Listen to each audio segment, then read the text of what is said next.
Hello, John Talley here with Partzilla.com, and welcome back to the studio again for our live session. What day is it? Friday? Friday at 3? Already again. Looks like we're going to hang around here for a little bit, answer a few questions, maybe here and there. I'll wait for a few to come in. And as usual, I'm going to go back and catch up on a couple that I missed at the end of the session last Friday. So Gene had sent in a question, he's calling it a dumb question. There's no such thing as a dumb question, Gene. I pulled all my pads at the same time the other day to see how much life I had on them, and like an idiot, I squeezed the rear brake pedal after I put the rear ones back on, but before I put the front ones on.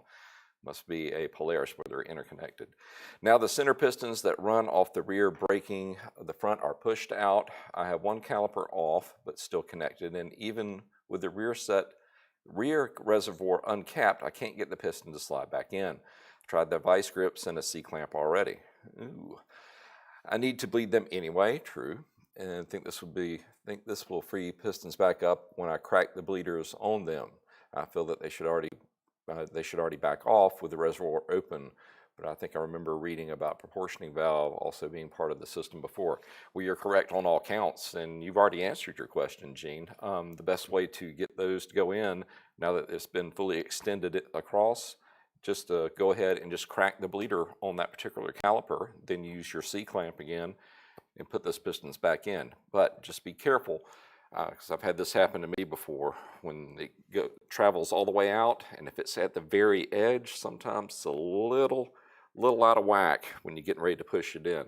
So make sure that it is completely perpendicular before you drive it home, otherwise you're going to damage it. But you already answered your own question, so that should be good to go. All right, I'll head back over there in a little bit. All right, Blazin asked me last week, rebuilt the top end of my 01 TRX 350 and it's running rich to the point of a new spark plug being completely black after only running it a few minutes. Any advice? Building your top end shouldn't change your air fuel mixture coming into it. So I'm a little perplexed by that. I would want to go back and just verify that your timing is correct. So if you would go back, take a peek at that, and an engine that we've done that is similar to that. No, actually, we have done a top end on a Rancher 350. Guys, if y'all would put that in the feed to where he can go back and look at it and check and make dang sure that the timing is correct. Other than that, something must have changed in the carburetor for it to be running so rich as you're describing. Check your timing first and then go back into your carburetor and see if there's something going on in there, maybe an air fuel setting on the side of it. That screw got turned, maybe not by you, maybe by somebody else who was just, I don't know, being a little cruel to you when they saw the carburetor sitting on the side of the unit. I don't know. Mechanics do weird things to each other, so it's possible. And on that one, I think it's 2 1/4 turns out from bottom, so make sure that that's set correctly as well. All right, looks like there's a few questions starting to come in. Let's see what we've got. What's the Doug score? What's up, John? Just living the dream here. That's what's up. Sturdy is asking me, I have a 2005 TRX 450R, and it pops on D-cell and it's hard to start while hot. What do you think this would be? As far as it being harder to start while it's hot, that would make me a little suspect of the valve adjustment on it, because maybe things are getting swelled up in there a little bit, and maybe they're not actually closing the valves all the way, and that's making it more difficult to start. So I'd take a look at that first. And as far as it popping on D-cell, what, if any, changes have you made on the intake and/or exhaust system? Because it sounds like it's trying to lean out a little bit, and you may want to dump some more fuel in there on D-cell. Hello, Portugal. Glad you could join us. All right. Gulam is asking me, hi, John. Nice to see you every Friday. I have a YXZ 1000. I did the service, and it's almost now a year, and I didn't use it. Does it need to be done again, service before I use? As long as you didn't run it a long period of time, it should be okay. But what does happen when you set up a machine that has been run a fair amount. The oil actually has contaminants in it, and they've just been sitting in that engine the whole time. And maybe they're starting to eat your bearing surfaces, because as oil gets used and it really has to start working, it starts getting impurities in it, and it'll actually become acidic, if you can believe that. So let's see, having to rebuild an engine or just do another oil change? I think I'm going to go for the oil change. Would it probably be okay? Yes, but if it's been sitting up for a year, go ahead and drop it out and start out with fresh oil for the season. All right, Cold War is asking me, where can I find a headlamp for a TRX 350 1989? Guys, y'all want to help him out with that? I mean, 89, that's going back a few years. We'll have to look. That one may be in LA. Let's take a peek and see if we can help out Cold War, my friends down in Florida. All right, Jason is asking me, John, I have a 13-year-old son that wants a dirt bike. Now, what would be the right size for him to start out on? All right, the dirt bikes is a little bit different than ATVs. ATVs, you have absolute age requirements per displacement, and they're very stringent about that. With the dirt bike, it's really up to you to determine this. And I would say a good rule of thumb is, if it's his first one, I wouldn't go full race. I would go something more relaxed, a 4-stroke, of course. And then you just want to size him to the bike. You want him to be able to sit on the seat, have one foot at least flat on the ground, and maybe just the other one touching it to balance it left or right. That would be the maximum. If he has to be all the way up on the toes of his feet to try to balance the bike, that may be a little much for him to begin with. And I understand sometimes you want to go and put him on a bigger machine. It's like, good grief, he's going to grow 6 inches in the next year. I don't want to buy a new bike every year. Well, I can understand that, but don't overdo it. I mean, as long as he can put one foot down and the other foot just kind of barely touching, I think that ought to be the max. And believe me, the used market out there are people having to go through the same thing you are. So use it for as long as he's comfortable with it and not too cramped up on it. Sell it and then move him up to the next one.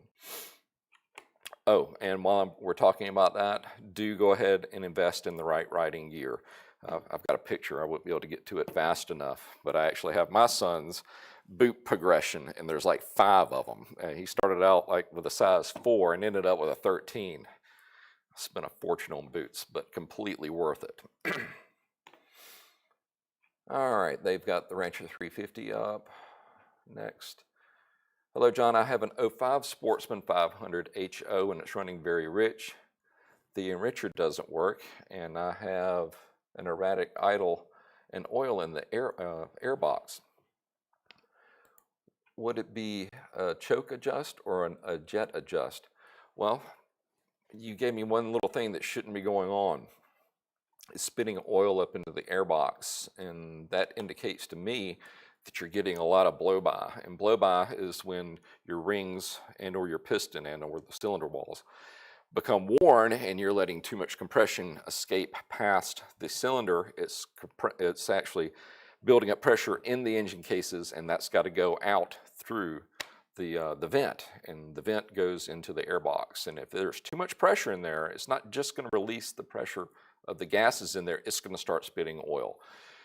But before you get to jumping to conclusions, make sure that your oil level is correct to begin with, because I know certain Polaris it's easy to overfill them and then they start spitting back in there. If you're sure that your oil is correct, you may want to do a quick compression test and see if it falls in the range. I don't remember what your PSI should be off the top of my head, but I'm sure if you reference the service manual, it's going to have that information in there. All right, it looks like the L got Cold War answered on his 89 Rancher 350 on that headlight. SB is asking me thoughts on a Honda VTX 1800. Probably one of my favorite cruisers. I actually had the VTX 1300, and I kind of regretted not going to the 18. Just the way the sound, the way they feel, the way they handle, and the different variations that you could get them from Honda. I mean, it's one of my favorite machines.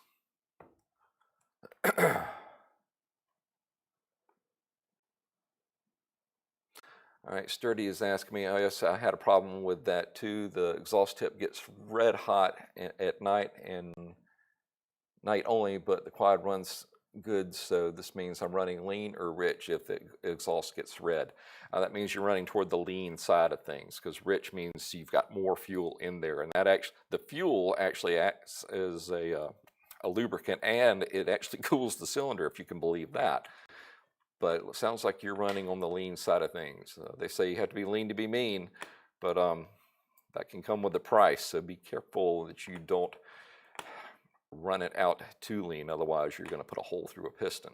Ask me how I know about that, or burning a valve in my case.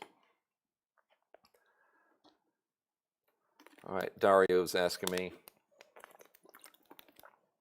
what do you think about the Yamaha YFZ-R125? I bought it for my first motorcycle. Well, you're starting out at the top of the pyramid, aren't you? One of my favorite machines. I had a 125 many years ago. Matter of fact, there's one on the other side of the wall that I'm restoring. Who knows, we may give it away. But yeah, one of my favorite machines. I still have a soft spot for the 2-strokes. So yeah, have fun with that one. But once again, make sure you've got all the right riding equipment up to go along with it, because that thing is like riding an angry chainsaw, and it will pitch you off when you least expect it.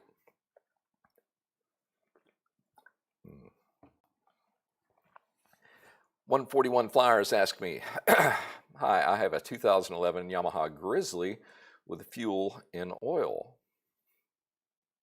Okay, change the oil and put an additive to clean the injector. Same results, help.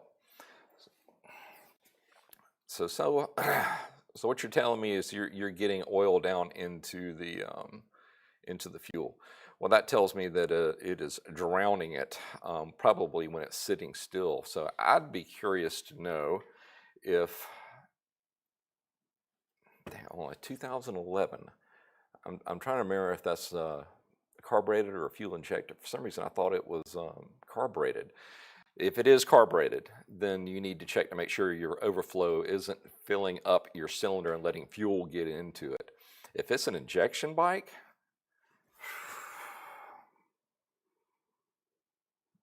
I guess the injector could be leaking. I mean, so that would be my only other guess.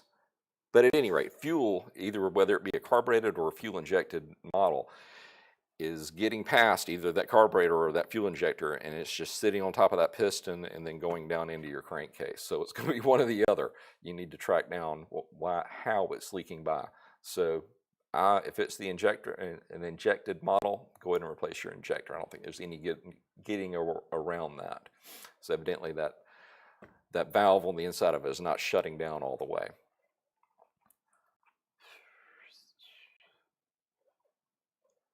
All right, SB is asking me, my VTX pipes pop in every gear. What should I do? All right, are you talking on D-cell probably?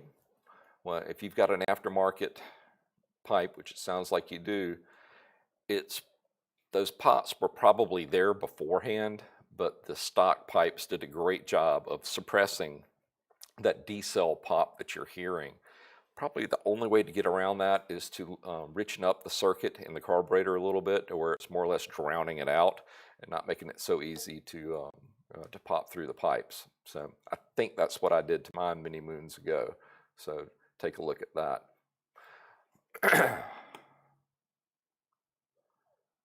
All right, my F45 is asking me a YFC 450 bad oil pump indications. That's a scary subject to talk about there. Usually when an oil pump goes out, I mean, it goes all the way, and then you're basically destroying your engine. Every single surface that relies on oil for lubrication, which is all of them, it's going to pretty much destroy it. I'm trying to remember on the 450 if there is a place to check for an oil pressure, and I don't think that there is. My question would be, another one back to you. What do you think what is happening to yours to where this is a concern? So if you would give me that little shred of information and see if we can guide you along. All right, Barbu is asking me, hello, John. I have a '07 ER6N naked bike with an issue. When the fuel tank is below half and I brake really hard, the engine dies. Changing the fuel pump still the same. Any recommendation? Interesting, because you would have gone to the same conclusion that I would have gone to with the fuel tank, with the pump itself. My question back to you would be, is the fuel pressure regulator, is that part of that particular fuel pump? If not, we need to look further downstream and see if that is what's causing it. My memory's not that strong to where I can remember all of them. Guys, if we would mark Barbu's comment there and let me do a little bit of research and see if I can point you in the right direction. Won't be able to answer you this time around, but I'll start off with yours next Friday and see if we get this thing figured out.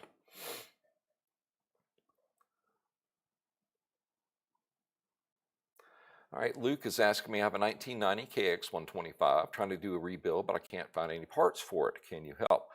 All right, I assume you're talking about probably a top-end rebuild. Okay, well, if the OEM parts are not available, we also carry rebuild kits, pistons, rings, cylinders, a whole plethora of different parts from Wiseco. I would say let's head that direction because I love OEM, everybody knows that, but Wiseco, they are a very reputable company. They've been around for decades, and they're very good at what they do, and they test what they do in real-world environments. So I would say let's point over in that direction.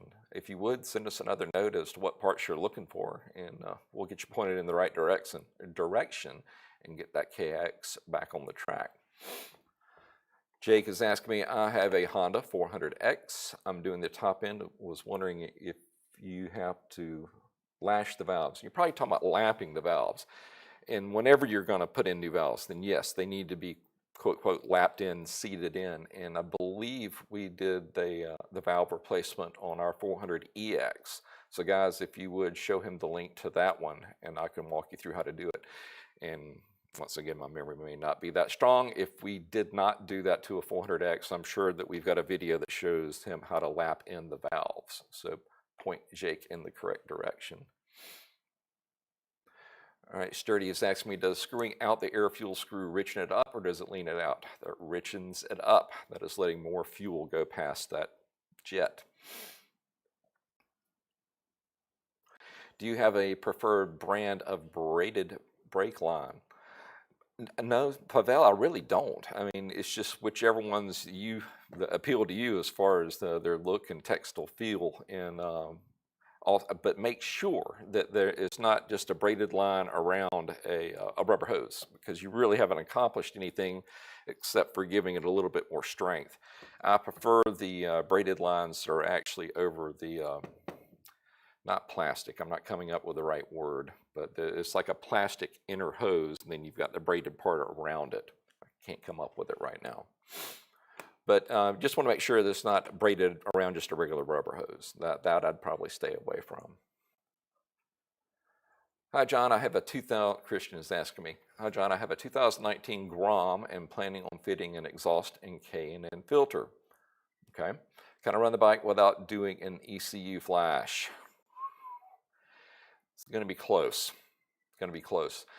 With the Grom, it actually has an O2 circuit on it to where because this is a fuel injected bike, it's got an O2 sensor on it to where it can adjust a certain amount to do a correction, and it should be able to keep up with just an exhaust and a K&N filter, but I'd want to know which exhaust you have and which K&N filter you were going to go with, because that may exceed how much it can adjust the air-fuel ratio getting back in there.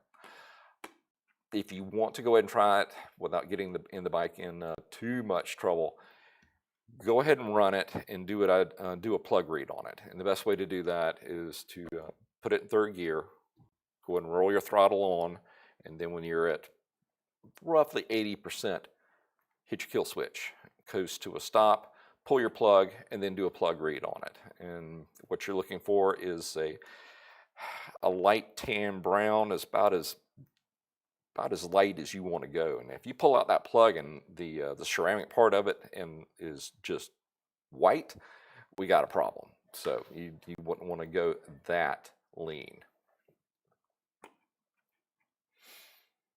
All right. All right, Top is asking me, like your channel, my question is, do I need to clean a new chain from the factory grease, and do I need to lube it again? Thanks a lot. No, when the chains are actually shipped out, I know the ones from HIK. I mean, they're ready to go.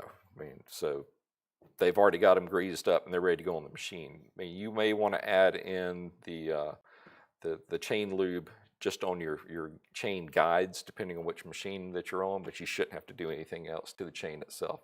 It should be good to go. HBN is asking me, which do you think is better, a YFC 450R or a Raptor 700? Well, in my opinion, that's kind of apples and oranges there. I mean, the 450 is a purpose-built track machine. I mean, that's what it does. The Raptor 700 is more of an open country bike, in my opinion. I mean, it's built for wide open spaces where you're really interested in top speed. So it's a little bit two different trains of thought there. It depends what you're going to do with it. I mean, if you're going to race, the 450. If you just want to go out and have fun blasting around, 700R. But is one better than the other? No, it's just what you want to do with it. All right, first person is asking me, I have an O2 Arctic Cat 500 4x4. I put on a new carb, and whenever I leave the fuel on, it leaks out the bottom of the carb. It's like this flowing out of the carb with fuel. How do I fix that?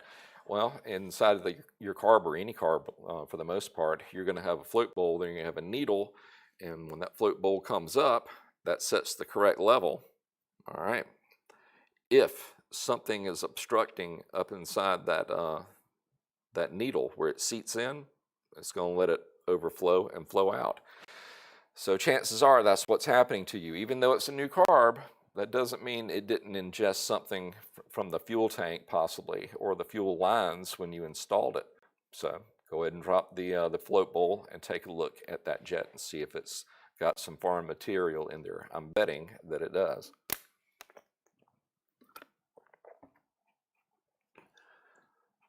All right. What else do we have here? You're welcome. Dario's asked me, what do you think about the Aprilia RS 125 and about that two-stroke engine in her? Dario, you've hit on one that I don't have any experience with. I've never even ridden an Aprilia.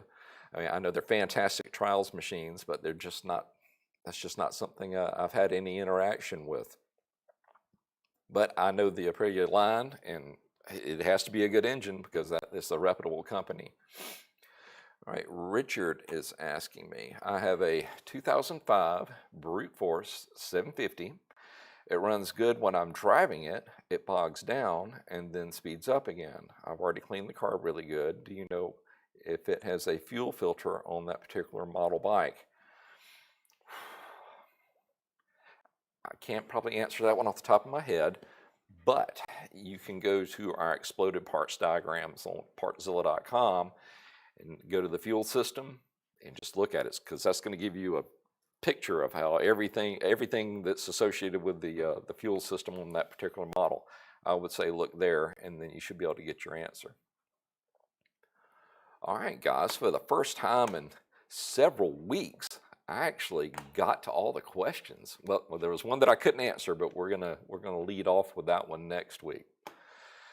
Well, I think that's gonna do it for this Friday. We just want to say thanks for coming by, spending a little time with us here. Especially, we want to thank you if you're one of our customers at Partzilla.com. I want everybody to have a great weekend, a great week, and God willing, I will be back here next Friday. See y'all later.